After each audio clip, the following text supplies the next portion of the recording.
Santo dia! Salve Maria Imaculada! Que alegria, meus irmãos! Mais um dia de formação, né? Mais um dia para nós nos encontrarmos. Fico feliz em falar com vocês, né? Vamos pedir a presença do Espírito Santo sobre nós. Que o Senhor nos ilumine para que nós possamos amar cada vez mais a palavra de Deus e também compreendemos tudo aquilo que o Senhor quer colocar no nosso coração. A palavra diz que a palavra de Deus, ela não vai sem deixar ali uma semente, né? Ela nunca é lançada em vão. Então, que esta palavra possa vir encontrar no nosso coração um terreno fértil, né? Um solo fértil, para que frutifique e dê muitos frutos 100 por 1. Né? Então, por isso nós pedimos, vinde Espírito Santo, vinde por meio da poderosa intercessão do Imaculado Coração de Maria, vossa amadíssima esposa. Ó Maria concebida sem pecado, rogai por nós que recorremos a vós. Ó Virgem dolorosíssima, as vossas lágrimas derrubaram o império infernal. Em nome do Pai, do Filho e do Espírito Santo. Amém. Nós hoje vamos continuar com a imitação de Cristo, né? E hoje nós vamos meditar o livro 1, no capítulo 18º, no parágrafo 5 a 7. Também vamos ler alguns parágrafos do Tratado da Verdadeira Devoção, de São Luís Maria de Montfort. O fogo prova o ferro e a tentação o justo. Muitas vezes não sabemos o que podemos, mas a tentação mostra-nos o que somos. Devemos, pois, vigiar, principalmente no princípio da tentação, porque mais facilmente se vence o inimigo quando não o deixamos passar da porta da alma e lhe saímos ao encontro logo que bate. Donde veio dizer um poeta: resiste no princípio, tarde chega o remédio. Se já por largo tempo o mal lançou raízes. Então, é preciso que nós tenhamos cuidado, né? Orai e vigiai, a palavra nos diz, para não deixar que aquela tentação crie raízes em nós, para que ela não passe da porta da nossa alma, né? Porque o fogo prova o ferro e a tentação prova o justo, né? É pela tentação que nós vemos quem nós somos, né? O que nós somos capazes de fazer. É a tentação que nos mostra isso. Então é preciso não deixar que a tentação ultrapasse a porta da nossa alma, né? É já do princípio cortar ali o mal pela raiz. Por quê? Porque primeiramente se oferece à alma um simples pensamento. Depois, a importuna imaginação, logo o prazer, o movimento desordenado e o consentimento da vontade.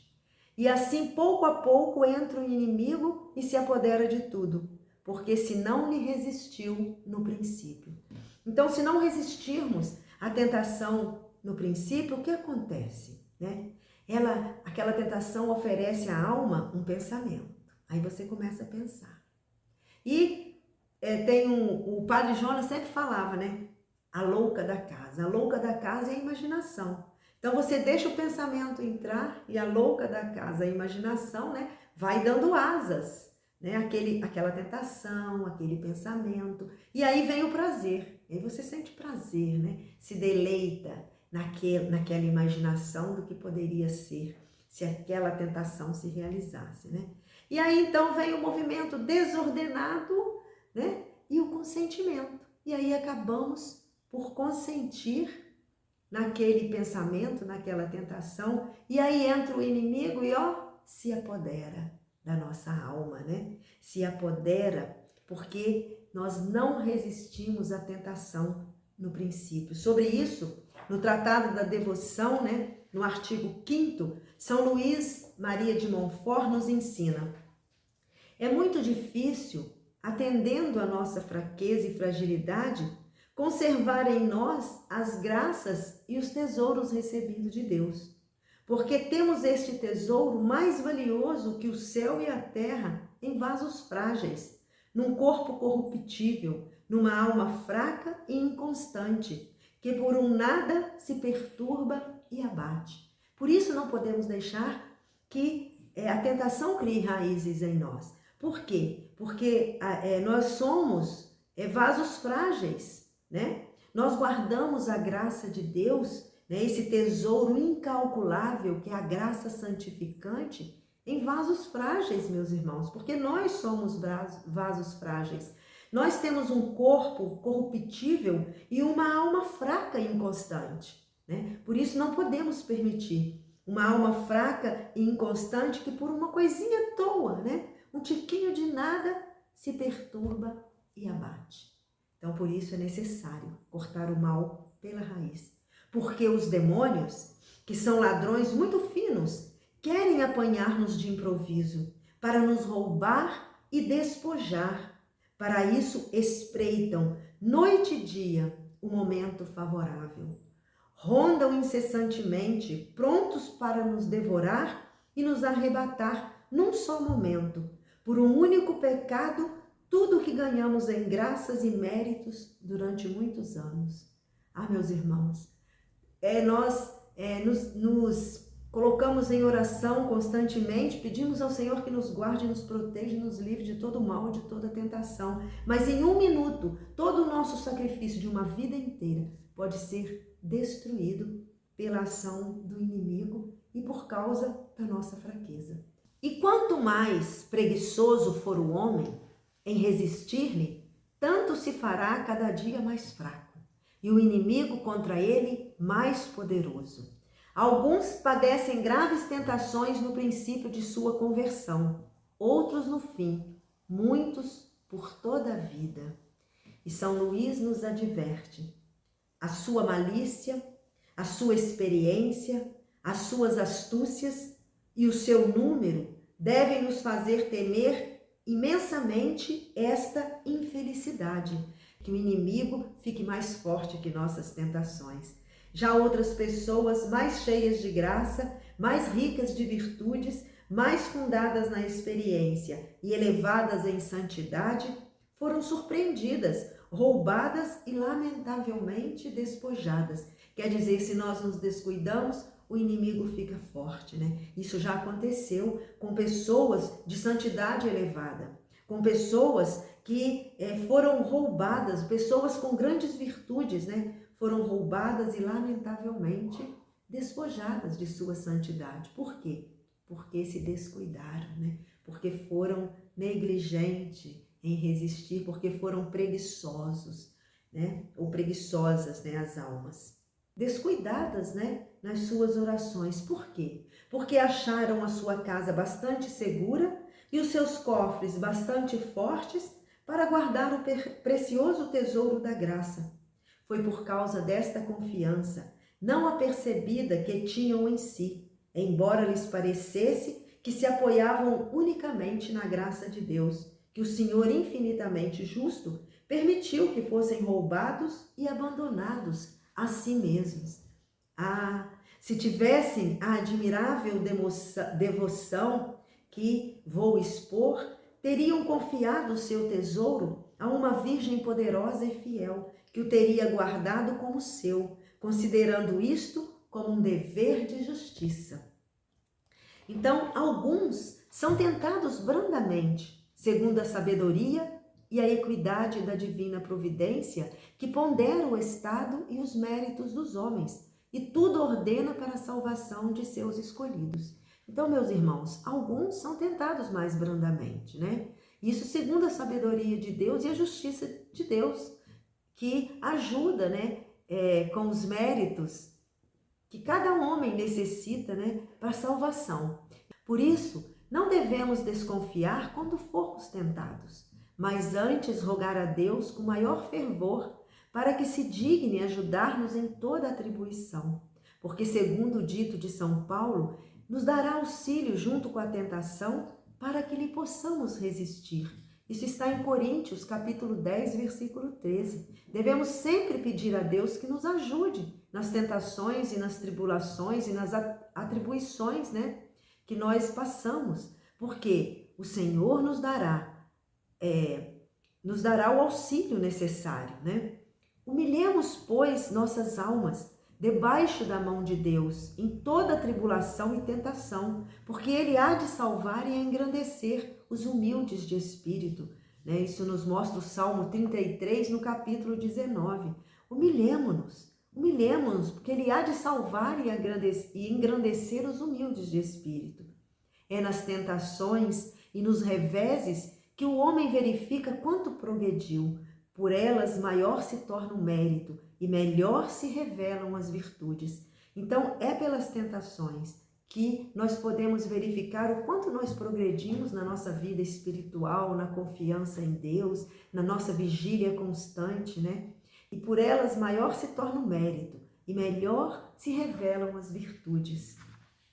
No Tratado da Verdadeira Devoção, São Luís, no parágrafo 89, São Luís nos diz: é difícil perseverar na justiça por causa da estranha corrupção do mundo. Ele está presentemente tão corrompido que se torna quase inevitável serem os corações religiosos manchados, se não pela sua lama, ao menos pela sua poeira. Assim, é quase um milagre conservar-se alguém firme no meio desta torrente impetuosa, sem ser arrastado. Andar neste mar tormentoso sem ser submergido ou pilhado pelos piratas e corsários. Respirar este ar empestado sem lhe sentir as más consequências.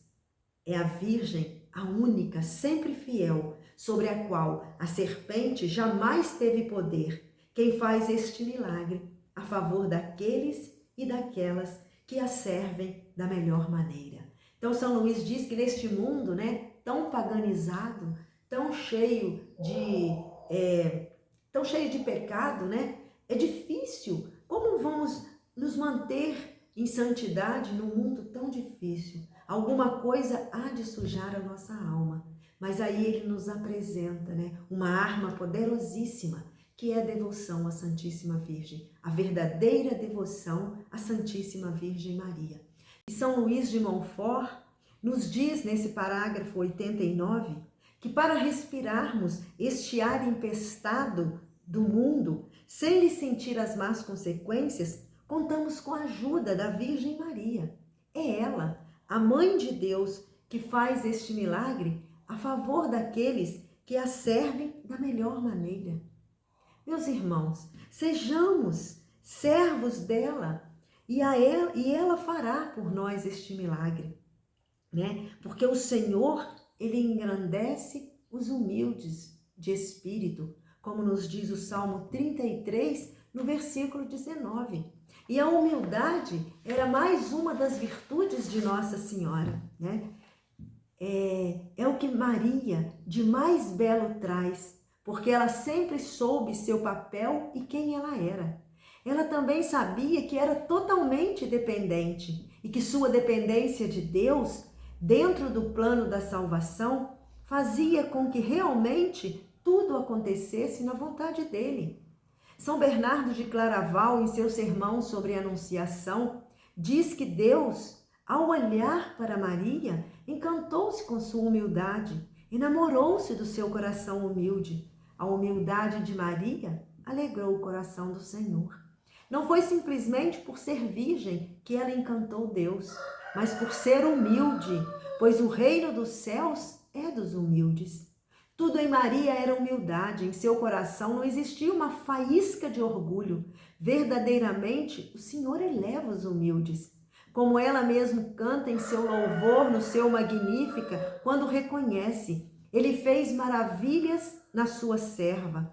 Ele eleva os humildes. Deus escolhe os pequenos. E por ser pequena, o Senhor a escolheu. E por seu ministério de amor, a preservou desde o primeiro instante de sua existência. Ele a preservou desde o primeiro instante de sua existência. Diante da revelação do anjo, ela poderia se achar melhor do que as outras criaturas. Mas não, ela se reconhece serva. Em Israel, naquela época, ser servo era alguém sem muito valor. Era um nada, era um pobre coitado. Maria é a serva, repleta da graça de Deus, transbordante de seu amor. A mãe de Deus se enxerga pequena diante da grandeza da sua missão. Uma simples jovem humilde de Israel. Assim era Maria. E nós, quantas vezes, se temos algum cargo pequeno ou grande, ou somos responsáveis por alguma coisa, seja na igreja ou na sociedade, ou sabemos fazer algo muito bom, achamos-nos melhores que os outros, né? Queremos saber mais do que os demais. Ela, no entanto, a virgem humilde que carregou Deus, amamentou Deus, viveu com Deus dentro de casa, nunca viu nada como méritos seus, mas sabia que tudo era graça de Deus. A simples serva carregou a fonte de toda riqueza e sabedoria.